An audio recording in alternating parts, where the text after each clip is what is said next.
You really think this is how your story ends? Elijah scoffed. The silence was the worst part.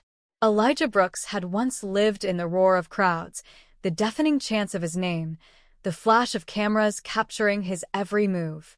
Now he woke up to nothing. No reporters at his doorstep.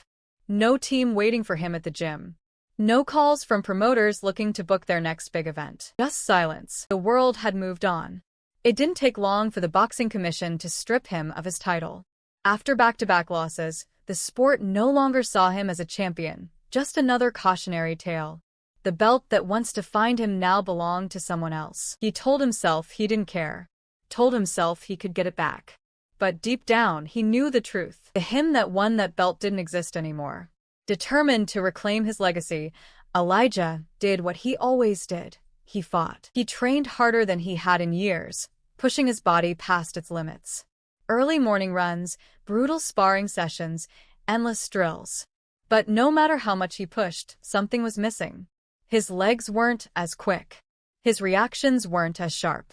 His punches, once devastating, no longer carried the same snap. In the gym, the younger fighters who once looked at him with awe now watched with quiet pity. They could see it. So could Gus. One afternoon, after another grueling session, Gus stood in the corner, arms crossed. It's time to let it go, kid. Elijah glared at him. I'm not done. Gus sighed. You already are. The word stung. More than any punch he had ever taken. But what hurt worse? He knew Gus was right. He took one last fight anyway. He had to. Not for the money. Not even for the title. For himself. But the moment he stepped into the ring, he knew this wasn't his world anymore. The man standing across from him was everything Elijah used to be. Hungry, young, ruthless. The bell rang.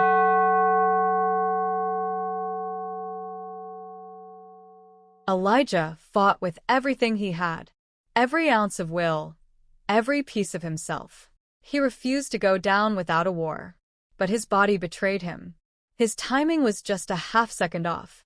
His punches didn't land with the same force. He saw the openings, but his body wouldn't react fast enough to take them. And then, a brutal left hook. Elijah hit the canvas. He heard the referee's voice, the crowd's muffled screams, the lights above him blurring. He tried to rise, pushed with everything he had. But his body wouldn't listen.